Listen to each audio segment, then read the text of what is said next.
Ko kaže da avion ne može biti inspirativan i za umjetnost. Danas pričamo između ostalog i o tome da li let inspiriše kada je avion kancelarija. Njih dvoje odgovorni su za bezbjednost putnika, robe i aviona. Oni su po potrebi i psihoterapeuti, i doktori, i tjelohranitelji. Oni su mladi, ali i puni iskustva i uvijek nasmijani. A tek sletjeli prvi oficir Marko Vratnici i stjuardesa Lenka Mirković. Dobrodošli u našu dnevnu sobu. Hvala, bolje vas našli. Ajde da počnemo sa time koliko već dugo letite ovim nebeskim plavetnilom i je li svuda nebo plavo kao iznad Crne Gore ili ima još nijansi plavih boja? Da ću prednost kolegnici. Džentlmenski, jel' tako? Hvala, Marko. Pa ja sam ovdje nešto krasio od njega. Od 2018. godine sam ušla u svijet avijacije, tako da od tada sam u ovoj nekoj priči. Marko, ti? Milice, prije svega hvala na gostoprinstvu i hvala na pozivu da učestvujem u ovakvoj emisiji, baš mi je drago. Prije svega, s avijacijom počeo da se bavim od 2013. godine, završio Akademiju SMAC-a u Vršcu, nakon toga zaposlio u jednoj kompaniji, sad sam već u nacionalnoj aviokompaniji Air Montenegro i trenutno letimo već 2 godine. Za ovih 2 godine smo dosta toga uspjeli da odradimo s obzirom na okolnosti koje se dešavale u svijetu. Koje su to procedure koje vi morate da prođete i koliko traje obuka za pilote i za stjuardesu? Da li je potrebno da se i stjuardese prolaze neku posebnu školu, zdravstvene provjere, da li su one potrebne i na koliko se one, ajde da kažemo, ponavljaju, to jest koliko imate često tih provjera? Hoćemo li sa Lenkom opet džentlmenski da njoj ustupimo riječ? Pa dakle, nešto je drugačije u odnosu na ostale poslove. Nakon tog inicijalnog razgovora za posao slijede i testiranje upoznavanja stranih jezika, zatim neka psihološka testiranja, kako individualna, tako i ona koji testiraju funkcionisanje u timu i na kraju to su zdravstvene provjere.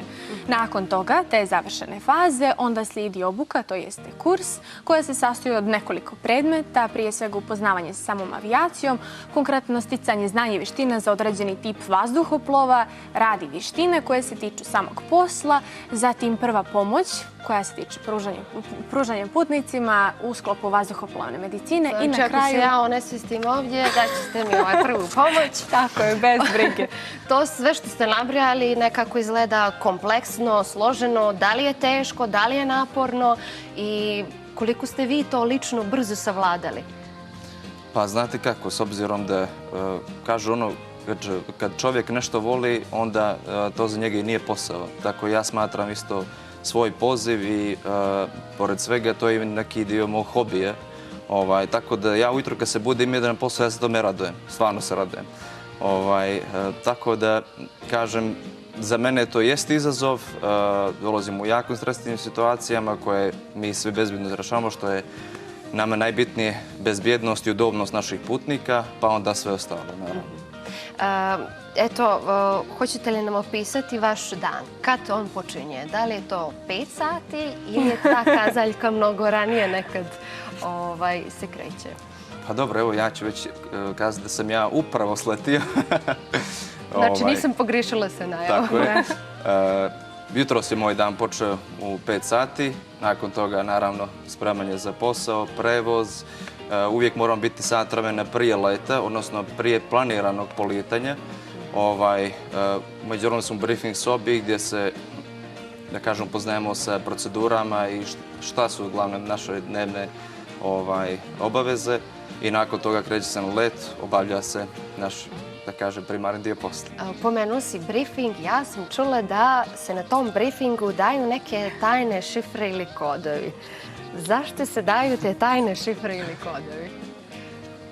Pa znate kako, s obzirom da je bezbjednost jako bitna u avijaciji, dešavalo se neke stvari, eto nažalost prije par dana je upravo i bila godišnjica što je uzrokovalo tome da se bezbjednost u avijaciji unaprijedi.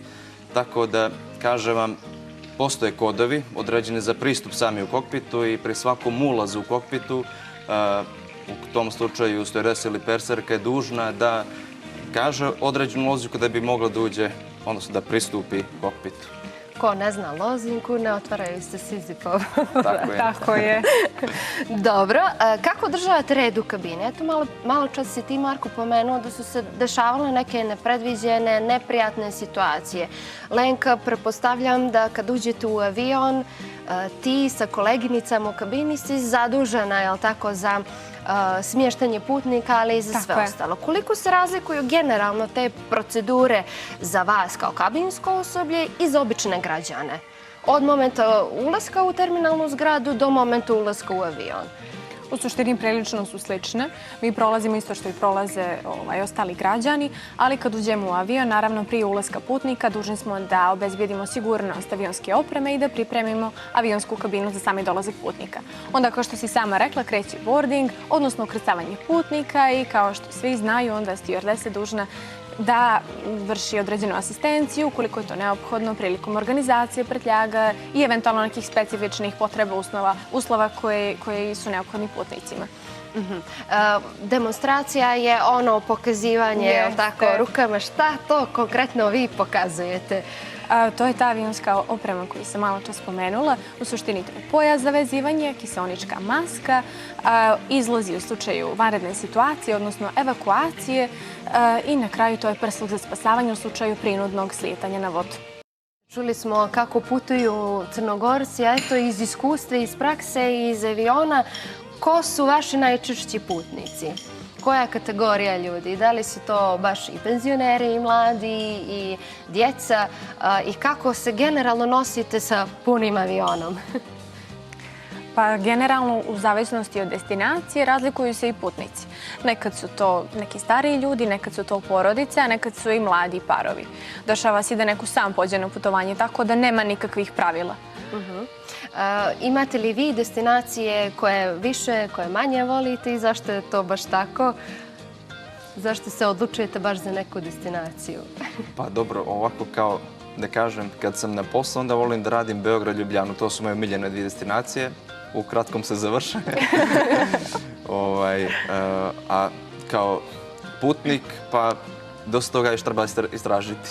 Aha. Lenka, ti? Pa ja generalno volim da mijenjam destinacije, ali eto, mogla bih možda da izdvojim zemlje Skandinavije jer ih i lično simpatišem i nekako mi odgovara ta dužina leta. Putnici su prilično upoznati sa procedurama, tako da je atmosfera baš lijepa. A recite mi, vaš pasoš, da li je prepun već sad onih pečata, štambilja ili kako li se već zovu ili vam duže traje? Kakve procedure kod vas kad je u pitanju pasoška kontrola? Ako ćemo iskreno, juče izdat novi. Eto, sve je rekao. Pa dobro. Prošli smo neke stvari. Ja bih još prije nego što se mi ovako razdvojimo, ja se obratim mom sljedećem gostu. Dekompresija kao jedna nepredviđena situacija u avionu. Hoćemo li objasniti šta ona znači i kako da reagujemo u tim situacijama? Pretpostavljam da je ona maska u toku polijetanja dok još avion taksira po pisti negdje ukazuje na taj vid situacije koja je moguća, ili scena koja nas može se čakati u avionu.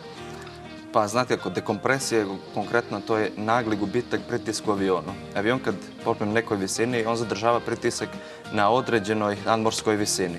I naravno postoji potpuno različite pritisci na nekoj visini i pritisci u avionu. I kad dođe do dekompresije, sav taj pritisak u avionu, pošto je, da kažem, sam avion je pod nabojem od pritiska, on izbaci sav taj pritisak s polja kako bi ujednačio pritisak iz aviona i van aviona. Tad ispadaju one maske i od momenta ispadanja maske do stavljanja na glavu, koliko traje kiseonik? Pa traje 12 minuta. U suštini, ono što je važno jeste da svaki putnik u slučaju dekompresije uzme prvu slobodnu masku i stavi preko nosa i usta. I onda slijedi ona najpopularnija rečenica da masku stavite prvo sebi, pa tek onda djetetu ili osobi pored sebe. Naravno, ukoliko postoji potreba za tim, kabinsko osoblje može da asistira i donese kiseoničku bocu ukoliko je nekom to potrebno. Vama pad pritiska, kiseonik očigledno ne remeti vašem izgledu, a moram da pohvalim da odlično izgledate, da izgledate svježi i da vam se ne vidi da ste tek sletjeli.